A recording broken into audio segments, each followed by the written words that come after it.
Hello and welcome to Metal Vice, a podcast where we talk about all things music. Well, the things we care about. That's right, which is mainly metal music and live music. I'm one of your hosts, Brian, joined with your other host, Karen. Karen, what is this episode about?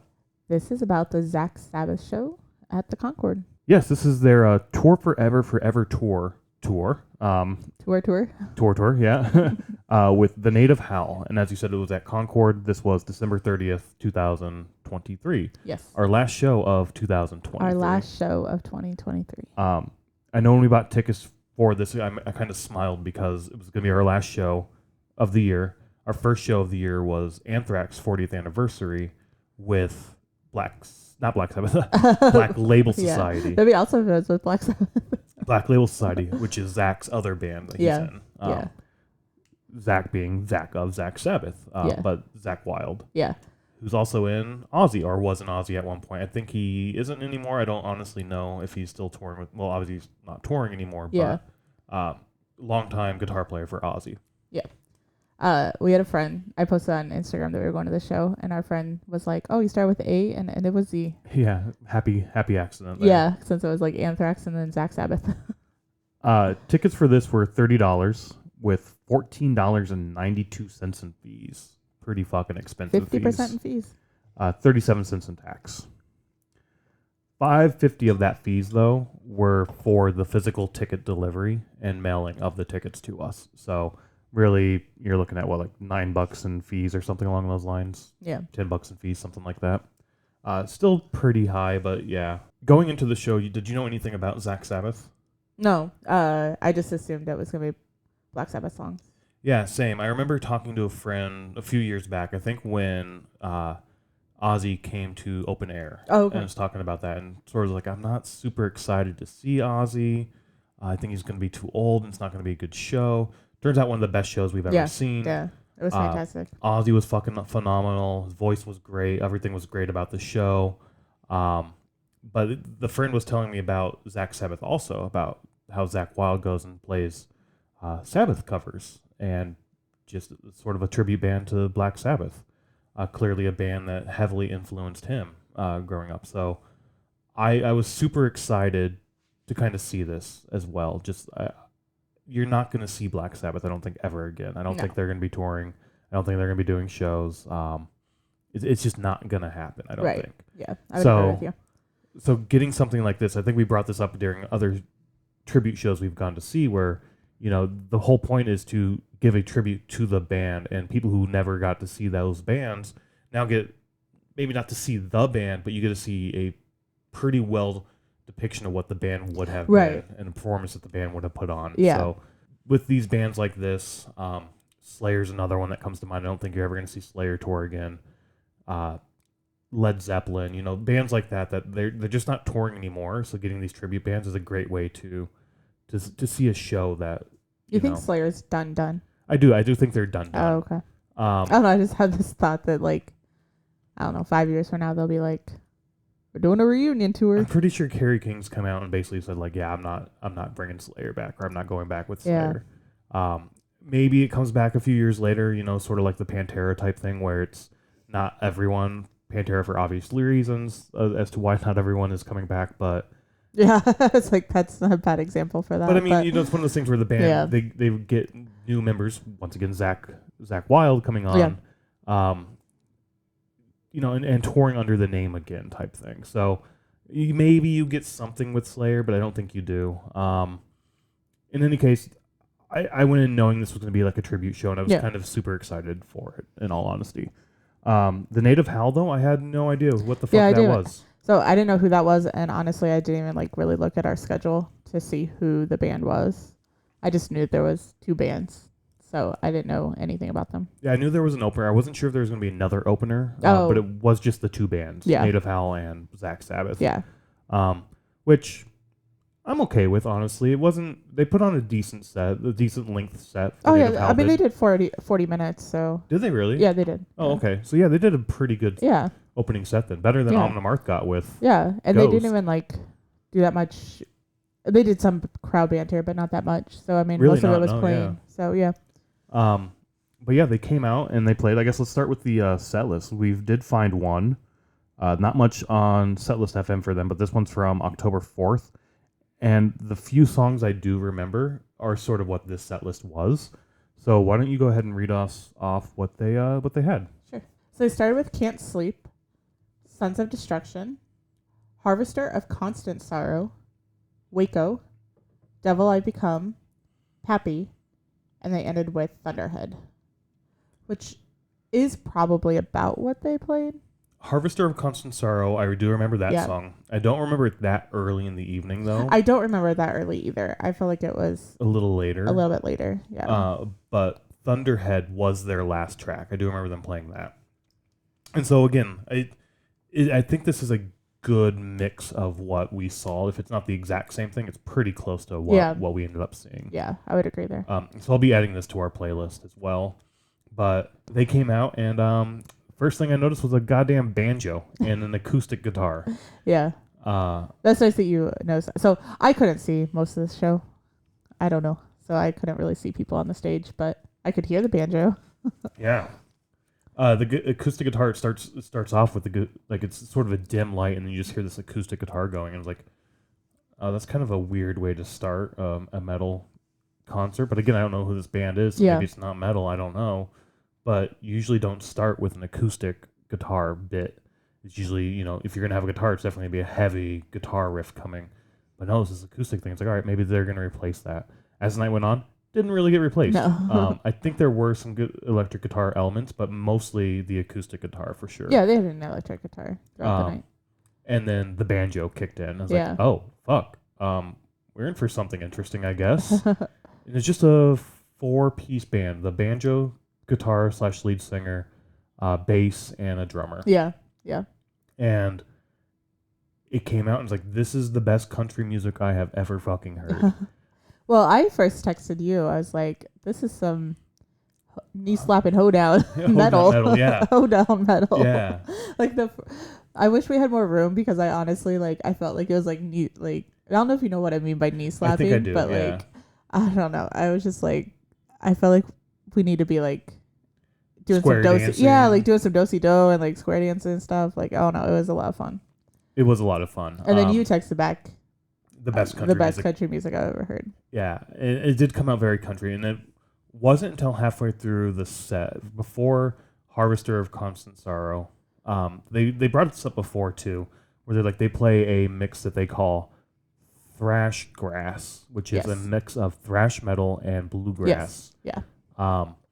There was a band in the mid 2000s that my dad bought a CD and brought it home or something, and I think it was definitely a bluegrass band, but I think they were playing AC/DC's Black and Black in bluegrass. That'd be interesting. And I fucking loved that the second I heard it. I was like, I love this. I need more bluegrass in my life. I listened to it for a bit more after I got introduced to that. And yeah, I never picked it up again since then. It kind of reminds me, it's definitely a folky style. It reminds me a little bit of Mumford & Sons to some extent, as well as Avett Brothers to some extent. Yeah, somewhat. Kind of that folky, bluesy, old school country kind of sound to me. Yeah. But then definitely the thrashy and bluegrass elements come in, and it's like, all right, I love this set. I loved it too. Much. Yeah, this was a lot of fun. I really wanted to check them out even more. This was just last night, and this morning I already found them on Spotify and everything. Did you? Yeah, because I was I really want to check them out more. Another good example, I guess, Dead South. They remind me a lot of the Dead South, but a heavier version of the Dead South. I guess I don't know that music. I don't think. I played for you a few times. Okay, yeah. I'm sure you have. It's not something that's coming to mind though. Yeah, I would check this out again. I'd check out Dead South. We haven't seen them live. I'd check them out, but these guys come back. I definitely want to check them out again. For sure. Yeah, me too. I was gonna make a comment on the Harvester. Yeah, go ahead.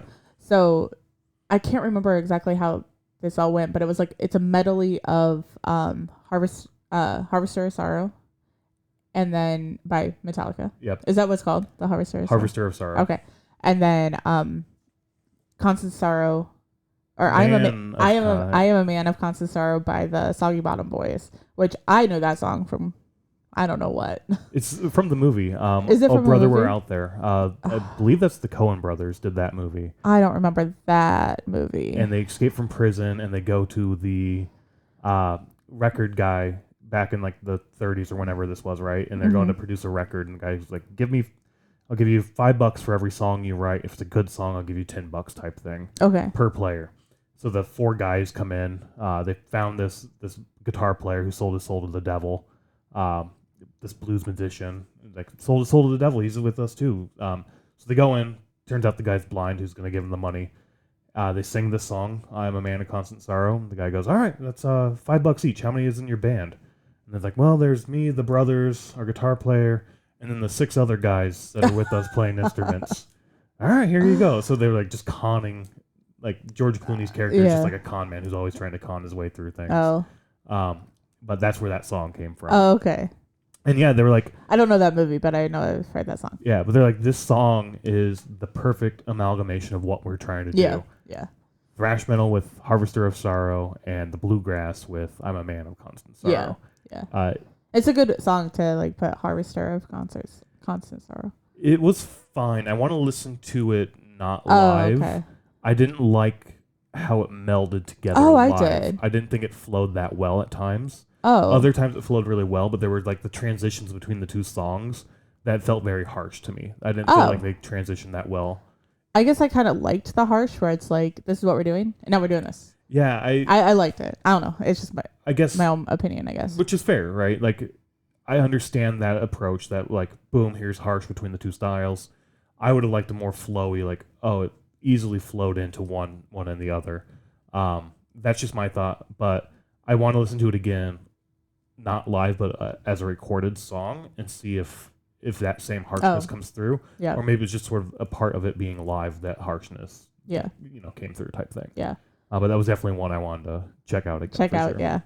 And then Thunderhead that they ended with, they even mentioned before they played that was the first song that they had written with this style. Back in the year of our Lord 2015. Yes. Yeah. So they've been around for a while. I didn't realize that they had been around so long. Yeah. And they're from Detroit too. Oh, Detroit, yeah. They brought that up quite a bit. Yeah. And I would not have picked these guys as Detroit boys at any means. No. I guess when I think of like bluegrass, I think of like South or Alabama. Well, yeah, Alabama, Missouri, Mississippi.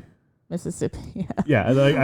Or the backwoods of like Kentucky. Yeah, same thing. Or Tennessee. I would have thought the same thing, but they're like, no, we came from Detroit, 8 Mile. We Eminem, we grew up together. We were like best friends growing up, went to high school and all that shit. And he went on and made rap, and we went on and made bluegrass. Like, no, I would not have imagined them from Detroit whatsoever. No. But it was an awesome find. I am glad we saw these guys, and I can't wait to see them again. It was such a great show. Yeah, it was a lot of fun. Yeah. Then we get into Zakk Sabbath. Yeah. Yeah, we already said a lot about it, but why don't you lead off the set list we had for them? Oh, sure. Unless you had something else. Well, I was going to talk about the transition between the 2 bands. Oh, what do you mean? Well, I felt like...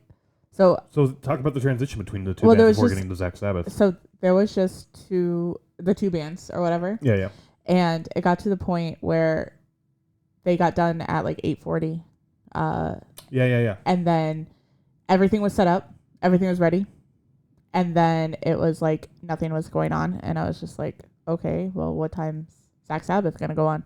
And then about 9:06, Zakk Wylde comes out with a mask and like taking a video. And he had like another mask, like he was putting it over people, like not over people's face, but like in a large, or, like mimicking putting it across. Like, and like as he filming do the video, he'd like put it over their face, not on their face, but the video looked like it was over their face. Yeah, right? Yeah, that's what I was trying to say.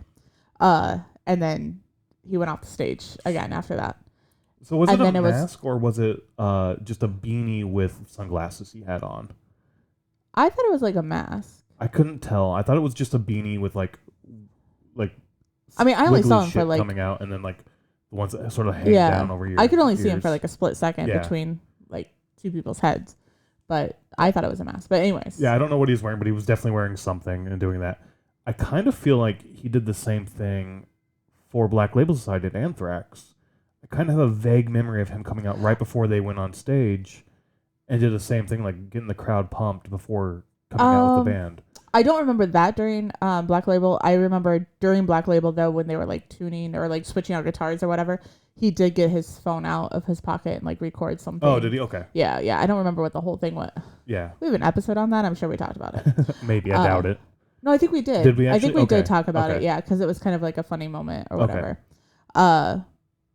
But yeah, I don't remember him coming out before that. Okay. He could have.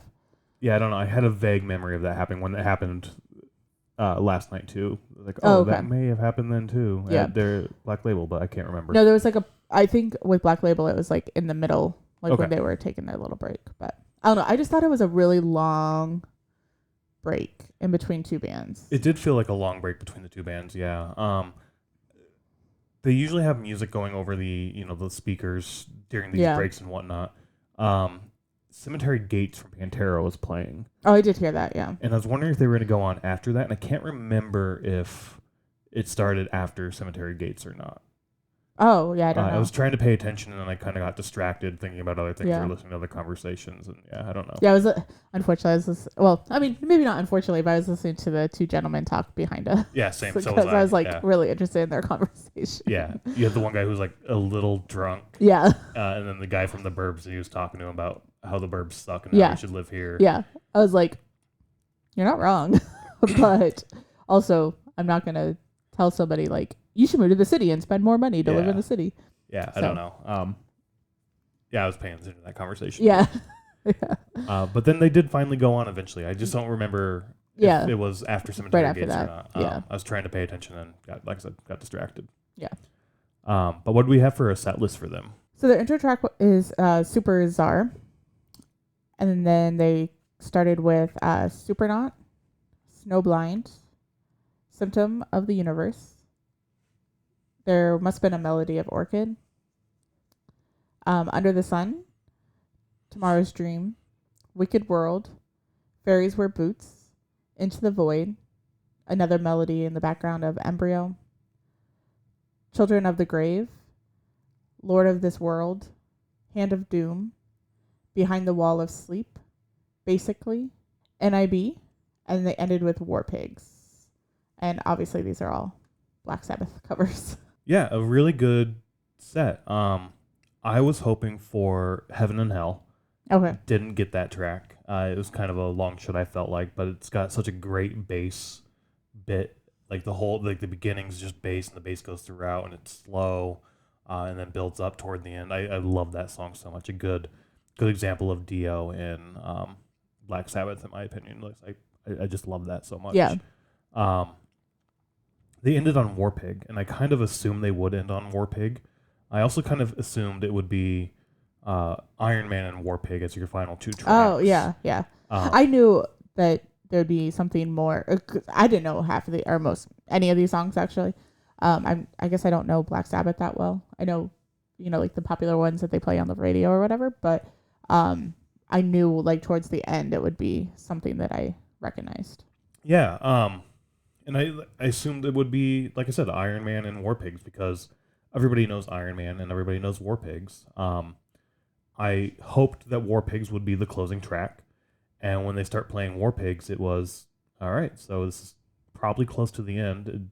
Look at your watch, and you definitely see, like, all right, they've been playing for like an hour and a half already, an hour 40, so this is probably getting close to the end.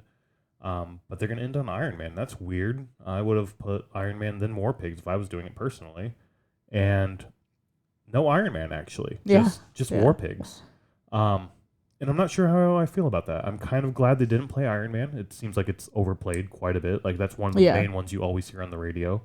So to some extent is War Pigs, at least growing up in Iowa. Those are the two songs we always heard.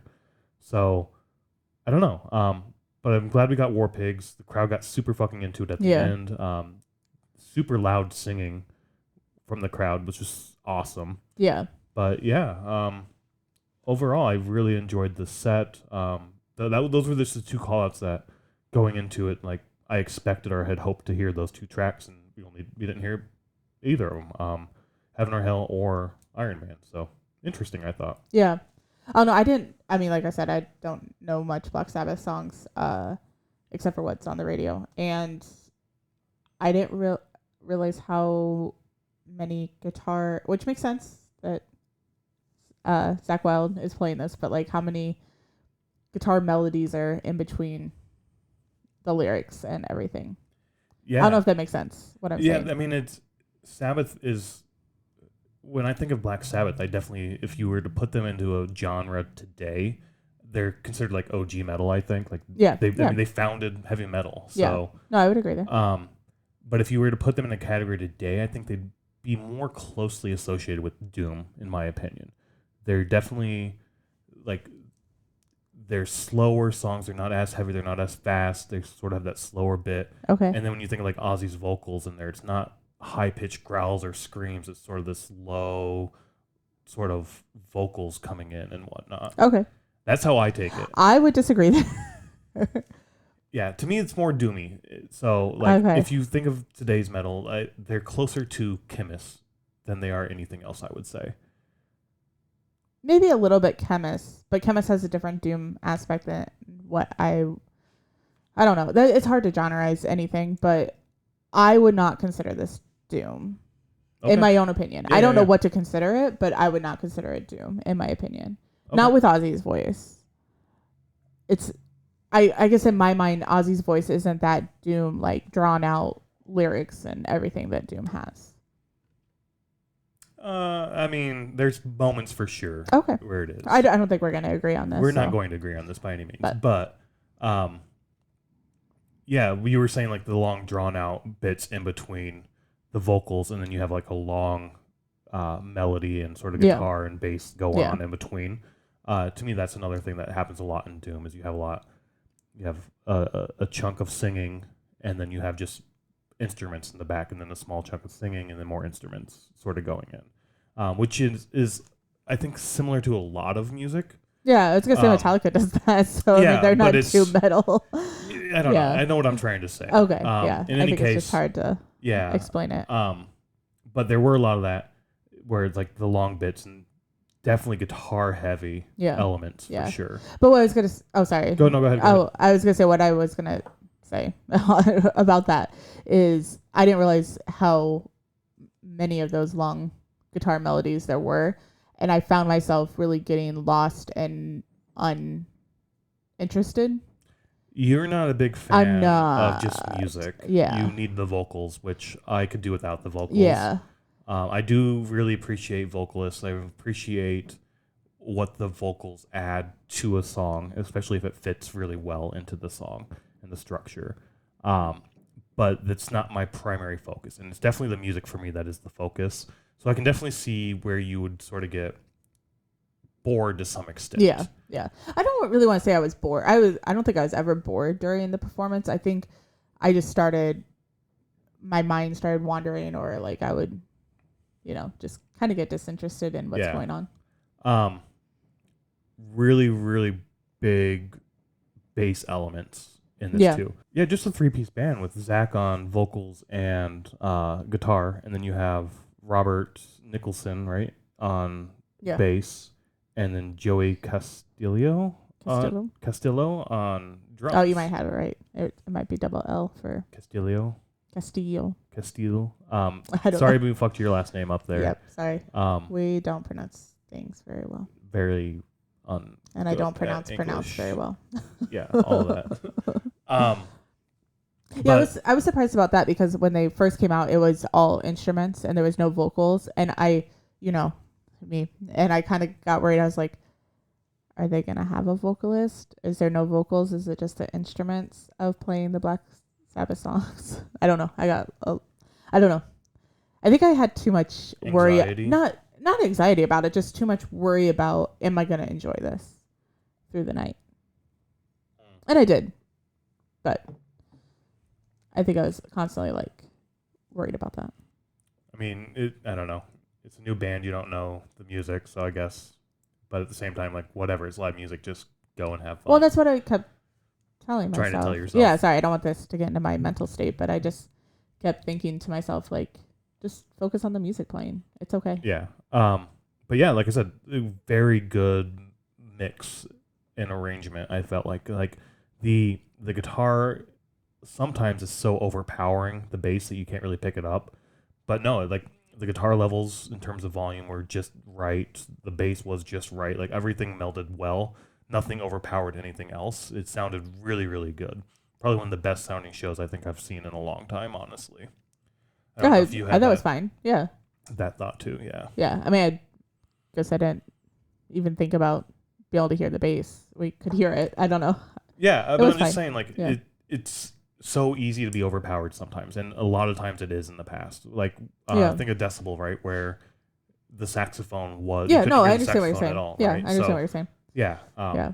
I don't know. That was just one thing that I picked up. Like the sound and the acoustics for this show were spot on. They were so good. Yeah, I mean, it could in my help that they opinion. only had one guitar as well, because sometimes when you have a vocalist that plays backup guitar. Yeah, I mean that could help too. But I mean, even if they had another guitar, I think they would have mixed it just right where it sounded perfect, and it did. Sorry, I'm not trying to like fight you on that. I just don't have a comment. No, I'm just trying to say, and like, yeah, I don't know. Fine, yeah. Other highlights for me, Children of the Grave for sure. That was awesome to hear that and see that. Like you, I don't necessarily know Black Sabbath all that well. I know some of their big stuff like MIB, War Pigs, Children of the Grave, Heaven and Hell, like I already mentioned. So there's a handful of tracks here and there, but their catalog is so deep that I honestly haven't listened to some of their newer stuff. Oh, okay. A lot of it is sort of the early stuff, and then a few things here and there with Dio and whatnot, but mostly the other singers that they had outside of Ozzy and Dio, I haven't really listened to, Sabbath all that often.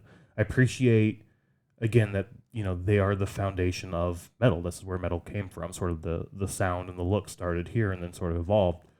But outside of even honestly, just the first two albums of Black Sabbath are really the only two I really ever listened to. Yeah. But yeah, I don't know. It still was a great time. I loved the music. I loved the sound of it. And like I said, just the mix of the bass and actually having solid fucking bass bits in your songs. And I think about that now, like you listen to classic rock and even classic metal, the thing that they all have that I really like and gravitate towards is definitely that bass coming through and very strong bass elements.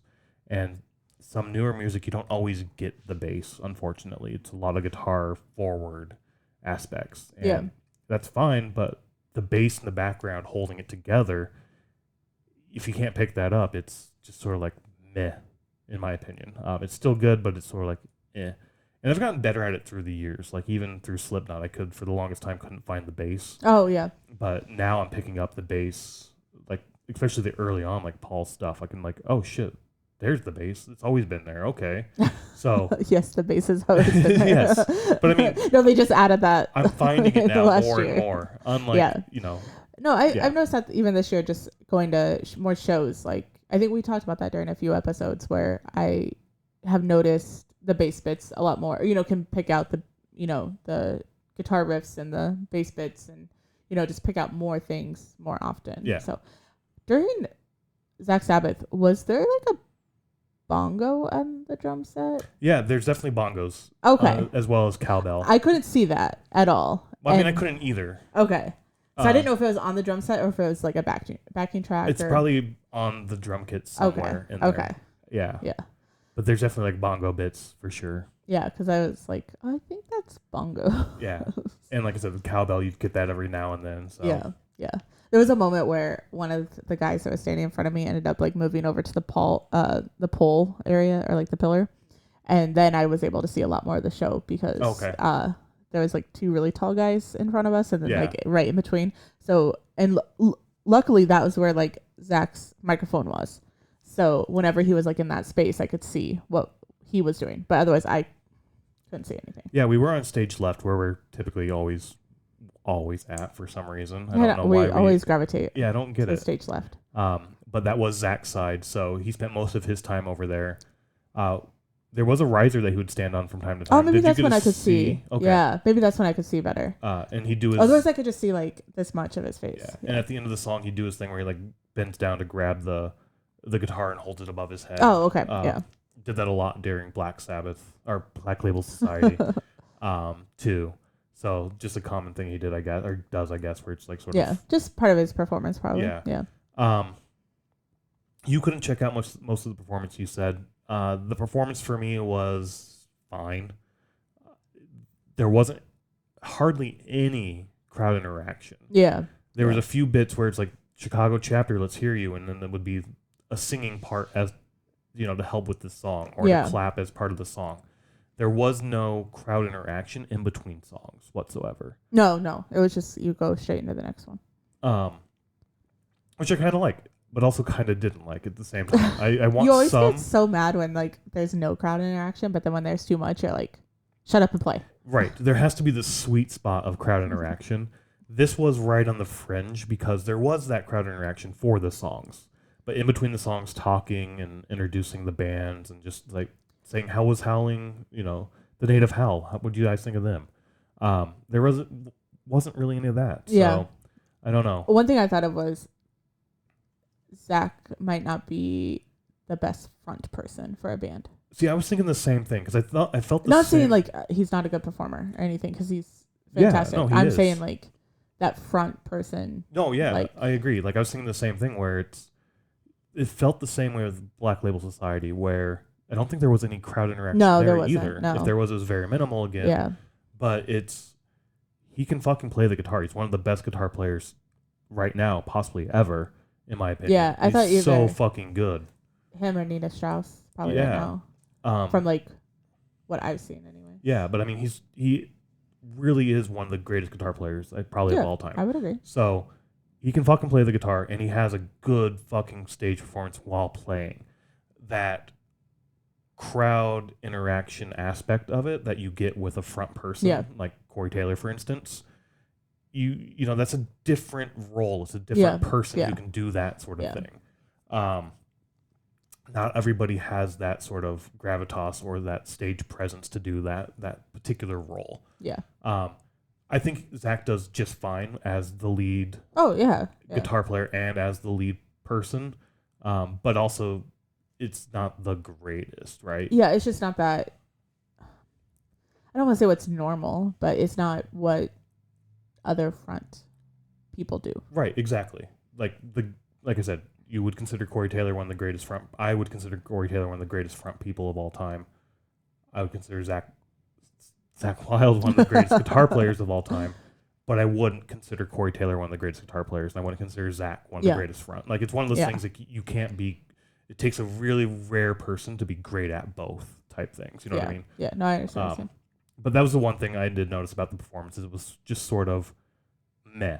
Yeah. The bits where they would play like the bass and guitar would come together and they'd play in the center of the stage together and like fist bump like. Oh, I couldn't see. Fucking good job, you hit those. You hit that riff just perfectly type thing, right?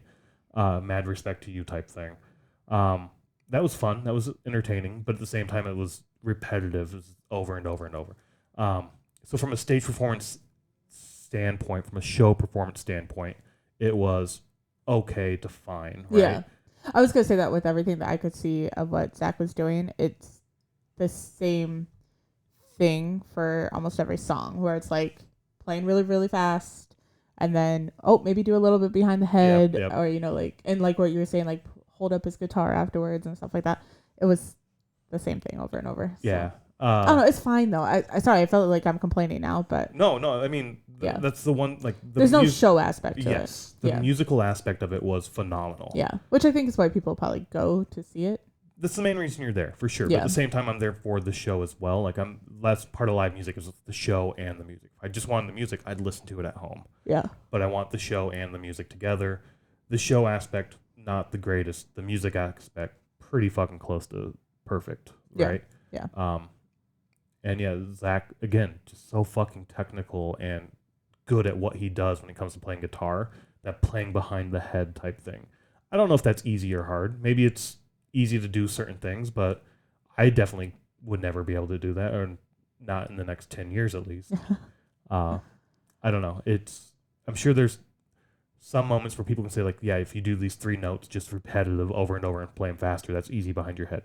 I don't feel like Zakk was doing that by any means. I feel like he was doing a lot more than just three notes. Yeah, I agree there. Yeah. What else stood out for you for the show from your perspective?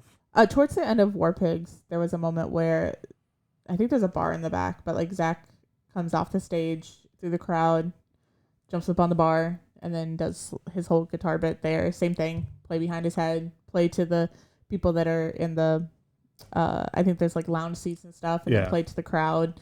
I only noticed that something was happening because I saw the flashlights like flashing.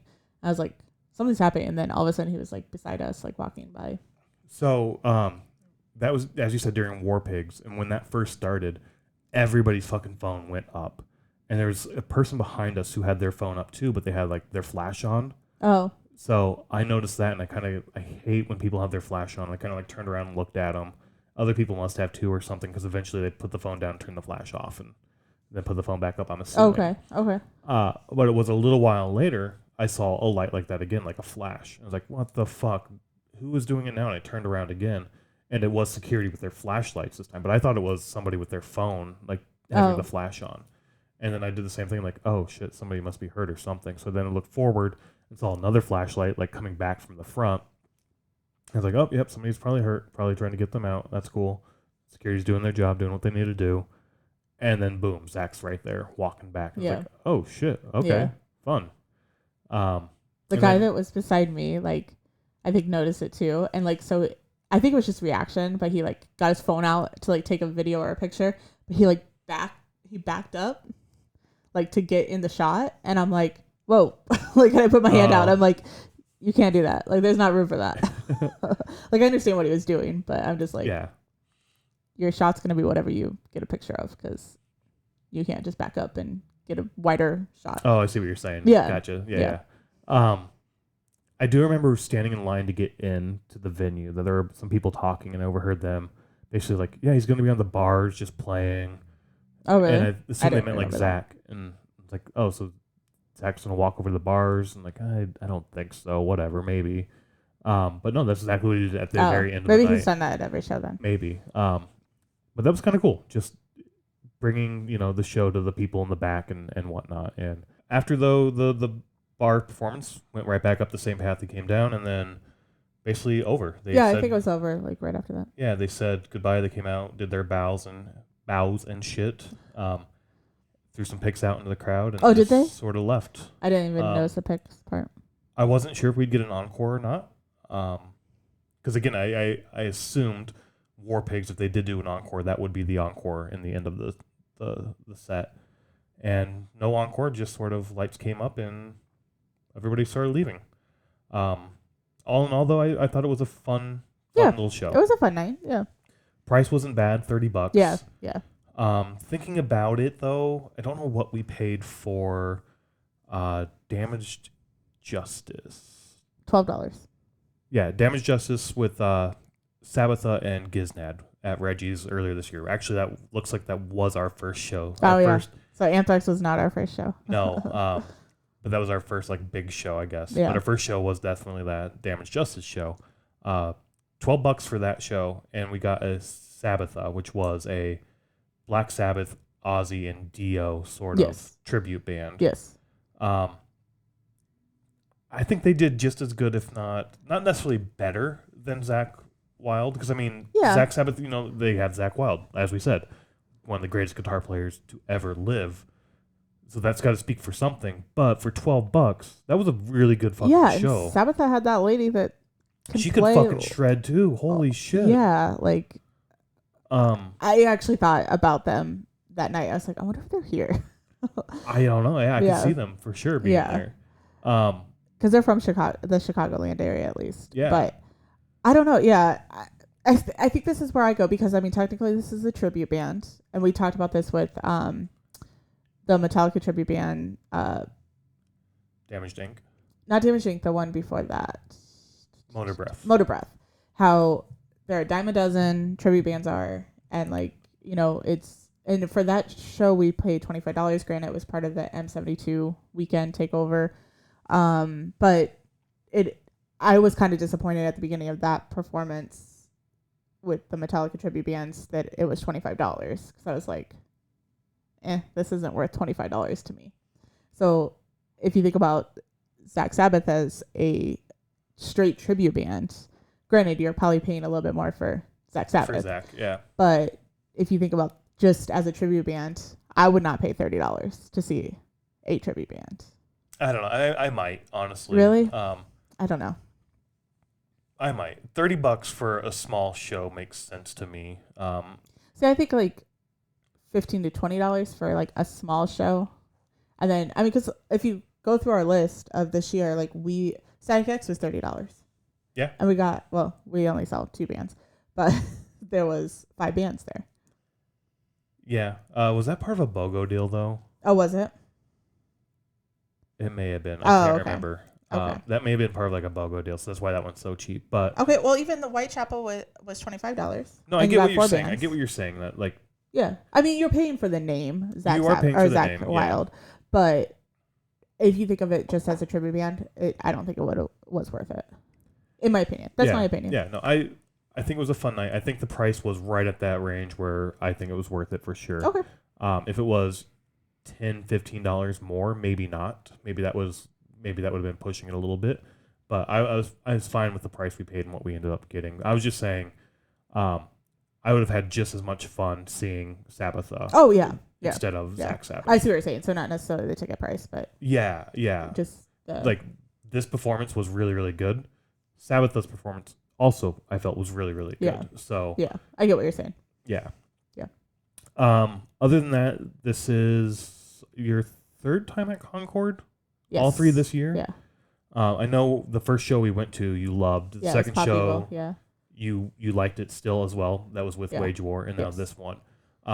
Wage War was a sold out show. This was a sold out show.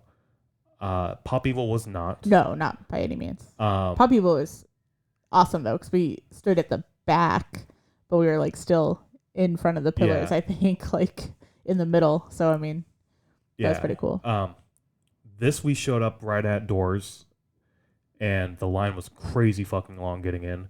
We went to a bar. Bad Habit. I don't know if it's attached to the bar or owned by Concord or something. It's definitely attached.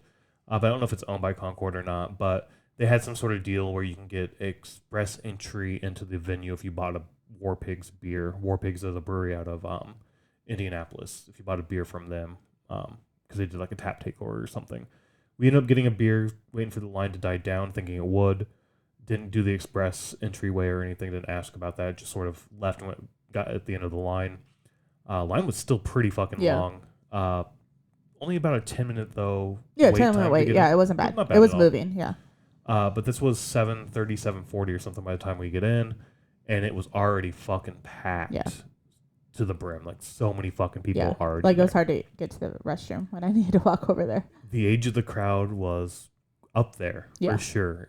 Definitely one of the oldest average ages for attendees that we've been to in a while. Which surprised me on how much chatter there was a lot of fucking chatter, especially during the Native Howl. Yeah. Because, you had made a comment that metalcore, I think it was during our year end, metalcore has the worst crowds. That we've been to this year. Because of the chatter. Yes. This was not metalcore. It was not. And these fuckers would not shut the fuck up. It was just as bad as metalcore. It was so horrible. Out of all the shows we've seen, the majority of the chatter have definitely come during metalcore shows, I felt like this year.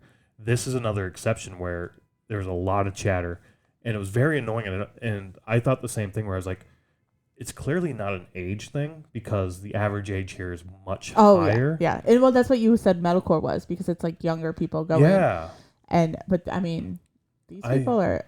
Native Howl was start playing, and there's slow, quiet bits at the beginning of the song, and you just hear the crowd like this constant buzz, this chatter, and then the guitar would kick in and get a little louder, and it would drown it out. So no, people just yelled. There were some people that were yelling, but for the most part, it would drown out. And at least to me, it drowned out. Yeah. There were a few people who would then move in and out of the crowd, and then they would just be yelling, and that was a bit annoying. Yeah. But during Native Howl, the couple that got in front of me were there with the 2 really, really tall guys. Yeah. And he parked his car right out front of the venue. Isn't that fucking awesome? It's really awesome. They bought 2 drinks at the beginning of the show so they didn't have to go back and buy drinks again. His girlfriend's there with him tonight, and one of the tall guys' name is Brian. I don't really fucking care. I didn't get Shut the fuck up and listen to the music. And during the last song is that Native Howl played, was when they talked about the whole beer thing, about going to get beers and like all this stuff. I'm like, they literally just fucking said this is the last song. Hold your comment for 4 minutes, and then you can make your comment. Yeah. Anyways. The chatter during Native Howl was very, very bad. Yeah. I did feel like there wasn't much, if any, chatter. There was definitely some There's chatter. a lot. But it died out for Zakk Sabbath, I felt like. Oh, yeah. The people in front of me kept talking. The people beside me kept talking. And maybe that's part of it, is like if people around you are talking, then like you can't. See, I didn't pick up on any of that. So I did. It never stopped. But you did say you were done with, not done, but you were. Oh yeah, I your mind almost was left. watering, and you're like, I'm bored. What's during going on? Native Howl, like the chatter was so bad, I couldn't see the stage. I was not happy where we were standing, even though there was nowhere else. I mean, nowhere else we really could stand, unless we shoved through, which we don't do that. But I almost was like, I can't do this, and almost left. Chatter aside, is Concord still one of your top venues that you would say, or you? I don't know. And what is it mainly those pillars? The pillars was part of it. I do like the setup, how it's just like an open concept. The pillar kind of sucked because of where we were standing. Like it did kind of take up some of the space. I could see this. I shouldn't say that. If I was taller, I could have seen the stage where we were even with the pillar there. And maybe the pillar was a little bit better because some people didn't really stand beside us, so that it felt like we maybe had a little bit more room on one side. I do like it. I just feel like you need to be above the pillars, or like in front of the pillars, and more in the center for it to be enjoyable. And we just didn't get there, I guess, on time to have that happen. So yeah, we should have just, instead of go to that bar and wait for the line to die down, just get in line right away, and probably could have a better spot for sure. Yeah.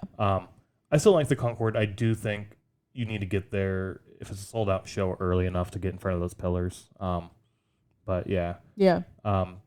Chatter side, chatter's been an issue all year round. As I said, I think for Native Howl it was horrible. For Zakk Sabbath, I didn't pick up on much of it, so it wasn't as big of an issue then. But Native Howl for sure was a big issue, and yeah, definitely not a age thing, unless it is an age thing of young fucking kids and old people who are trying to hang out one last time before they start dying off. Because I did notice that in the line when we were getting there. It's like, oh shit, haven't seen you for years, getting the whole gang together again type thing. Yeah. It felt like one of those, your grandparents get together with their friends to see who died last, like who's next to die type thing. Yeah. That group was near us, and they talked the entire night. And it was sort of like a reunion type thing. Yeah. Like, which, I understand, like, if you haven't seen your friends and it's like, hey, let's all go to the show. Okay, cool. Get there an hour before, go out for drinks, or go, talk or whatever you want to do. And then once the show starts, shut the fuck up. Yeah. Like, I don't know. Yeah. All in all, like I said, chatter's been a big issue all year round. But Go for 2024. Shut the fuck up.